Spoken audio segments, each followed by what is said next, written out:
इस वीडियो के अंदर हम ये समझेंगे कि किस तरीके से हम अपने मेंस के आंसर्स को लिख सकते हैं। अब देखिए, जब हम अपने मेंस को आंसर को लिखना चाहते हैं तो हमें ये पता होना चाहिए कि मेंस के अंदर किस तरीके के क्वेश्चंस आते हैं। बेसिकली मेंस में दो तरीके के क्वेश्चंस होते हैं। एक जिसके अंदर वो हमसे जजमेंट राइटिंग के लिए बोलता है कि आप जजमेंट राइटिंग कीजिए, और एक जो दूसरे टाइप के क्वेश्चंस होते हैं जिसके अंदर वो डायरेक्टली हमसे या तो ये पूछते हैं कि आप इसको एनालाइज कीजिए और फिर इसका आंसर लिखिए, या फिर सीधा वो क्वेश्चन पूछ लेता है और उसका आंसर हमें लिखना होता है। तो ये दो बेसिकली क्लासिफिकेशन है। देखिए, जजमेंट राइटिंग जो होता है उसके अंदर हमें एक पर्टिकुलर फॉर्मेट को फॉलो करना होता है और हमें अपना आंसर लिखना होता है। एक सेट ऑफ फॉर्मेट जो हमें दिया गया उसको फॉलो करना है। जैसे कि उसके अंदर वो बता देगा कि किस तरीके से सबसे पहले हमें कोड का नाम लिखना है ऊपर, फिर हमें क्या क्या चीजें लिखनी है। तो वो सारा एक पर्टिकुलर फॉर्मेट है। होता उसके अंदर भी वही है जो हम इस वाले आंसर के अंदर लिखते हैं, लेकिन इसके अंदर एक फॉर्मेट फॉलो करना होता है। और जजमेंट राइटिंग के अंदर सबसे इंपॉर्टेंट होता है marshalling and appreciation of evidences. तो वो जब हम जजमेंट राइटिंग के ऊपर वीडियो बनाएंगे तब वहां पे समझेंगे। अब यहाँ पे हम आते हैं दूसरे पार्ट के ऊपर, जहां पे हमें जो इनफॉर्मल वे में आंसर्स लिखने होते हैं। इनफॉर्मल वे में दो तरीके से आंसर होते हैं, या तो एनालिटिकल क्वेश्चंस पूछता है या फिर वो सीधा थ्योरेटिकल क्वेश्चंस पूछ लेता है।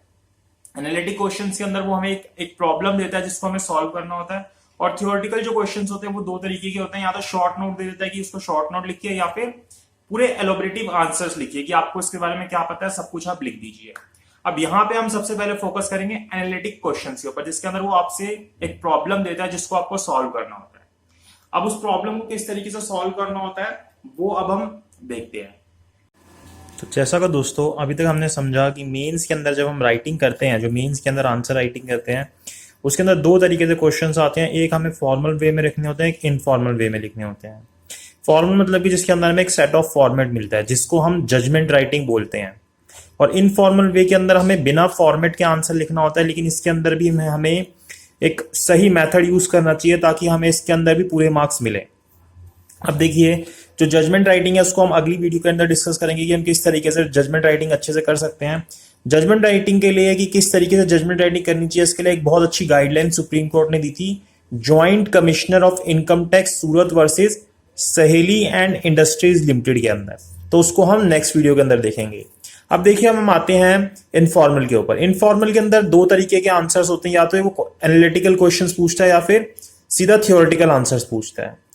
अब जो थ्योरेटिकल आंसर होते हैं वो दो तरीके के पूछ लेता है, एक शॉर्ट नोट्स वाले पूछ लेता है और एक इलाबोरेट थ्योरेटिकल आंसर्स पूछता है जिसके अंदर हमें पूरे डिटेल के अंदर लिखना होता है। अब देखिए, यहाँ पे हम सिर्फ इसको डिस्कस करेंगे कि किस तरीके से हम एनालिटिकल आंसर्स को अच्छे से लिख सकते हैं, और ये जो आगे की चीजें हैं थ्योरेटिकल आंसर्स या जिसके अंदर शॉर्ट नोट्स या इलाबोरेटिव आंसर्स या फिर जो जजमेंट राइटिंग, हम इनको आगे आने वाली वीडियोस के अंदर समझ लेंगे। अब देखिए, एनालिटिकल आंसर्स के अंदर क्या होता है कि वो एक पूरी एक प्रॉब्लम टाइप में देता है जिसके अंदर हमें उसको समझ के कि उसके अंदर उसने क्या बोला है और उसके बाद हमें अपना आंसर लिखना होता है। तो जब भी कोई एक एनालिटिकल आंसर आता है तो हमें उसको किस तरीके से लिखना चाहिए, सबसे पहले हमें क्या करना चाहिए, एक ब्रीफ इंट्रोडक्शन देना चाहिए। किस चीज के बारे में, जो भी प्रॉब्लम है, जो भी हमें प्रॉब्लम दी गई है उसका एक ब्रीफ इंट्रोडक्शन देना चाहिए, बहुत ही छोटे से वे के अंदर। ये नहीं कि हम इसी के ऊपर पूरा आंसर भर दें, आधी शीट एक शीट भर दें। हमें ब्रीफ इंट्रोडक्शन देना चाहिए कि हमें प्रॉब्लम समझ आ गई है, मतलब जो आपका आंसर चेक कर रहा है व्यक्ति, उसको ये पता चल रहा है कि हमें प्रॉब्लम समझ आ गई है। अगर ये चीज होगी तो आपकी आधी प्रॉब्लम यहीं पे खत्म हो जाएगी, क्योंकि जो एग्जामिनर मतलब जो आपको कॉपी चेक करने वाला है वो ये समझ जाएगा कि इस व्यक्ति को जो क्वेश्चन दिया गया है वो समझ आ गया है। उसके बाद जब आपने अपना ये इंट्रोडक्शन दे दिया, उसके बाद आपने क्या करना है, उसके अंदर जो इश्यूज इन्वॉल्व हैं, जो भी इश्यूज हैं, इश्यूज मतलब कि मेन चीज हमें सॉल्व क्या करनी है इस क्वेश्चन में, इस गिवन प्रॉब्लम के अंदर, वो हमें लिखनी है। और ये सबसे इंपॉर्टेंट पार्ट होता है, क्योंकि अगर हमने इश्यूज गलत बना लिए कि इश्यू क्या है इसके अंदर, तो फिर हमारा जो आगे का आंसर है वो पूरा का पूरा गलत हो जाएगा। तो हमें इसके ऊपर ध्यान देना चाहिए कि किस तरीके से इश्यू हमें सही लिखने हैं, और ये चीज हमें प्रैक्टिस से आती है। हम जितनी ज्यादा प्रैक्टिस करते हैं, बार बार इन चीजों को करते हैं, उसके बाद हमें ये चीजें समझ आती जाती है। उसके बाद हम अपना जो लॉ होता है उसको अप्लाई करते हैं, मतलब कि यहाँ पे एक तरीके से हमारी लीगल एप्टीट्यूड चेक किया जाता है कि हमें कितना चीजें पता है, हमें कितने सेक्शंस याद है, उनके अंदर क्या लिखा गया, उनके मेन वर्ड्स क्या है। सेक्शंस याद होने का मतलब ये नहीं कि आपको पूरा का पूरा सेक्शन वैसे के वैसा वहां पे उतारना है, क्योंकि ऐसे तो किसी को भी याद नहीं रहेगा, लेकिन हमें जो मेन वर्ड्स होते हैं किसी भी सेक्शन के वो याद रहने चाहिए कि उनके अंदर क्या बोला गया। तो यहाँ पे उसके बाद हमें हमारे को जो लॉ पता है, जो भी सेक्शन है जिसके अंदर भी वो चीज हुई है वो लिखनी है।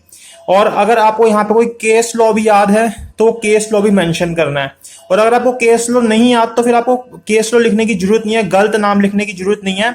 उसकी जगह पे अगर आपको ये चीज याद है कि किसी केस लॉ के अंदर ऐसा बोला गया था, तो आप ऐसे लिख सकते हैं इन द लीडिंग केस, कि ऐसा एक लीडिंग केस के अंदर बोला गया, आपको फिर वो केस मेंशन करने की जरूरत नहीं है। तो एक तरीके से यहाँ पे स्किल्स चेक हो जाएंगे कि आपको नॉलेज है लॉ की या नहीं है, आपको कितनी डीप नॉलेज है लॉ की। उसके बाद जब ये सब हो जाए तो फिर आपको अपना कंक्लूजन लिखना होता है कि आपको ये सारी चीजें देखने के बाद जो आपने इश्यूज फ्रेम किए, फिर उससे पहले जो आपने इंट्रोडक्शन दिया, जो आपको क्वेश्चन समझ आया, उसके बाद फिर आपने जो लॉ अप्लाई किया, ये सब करने के बाद आपको क्या चीज समझ आई, ये चीज आपको उसके अंदर लिखनी है। तो इस हिसाब से आपको अपना आंसर जो होता है, एनालिटिकल आंसर जो होता है, वो लिखना होता है।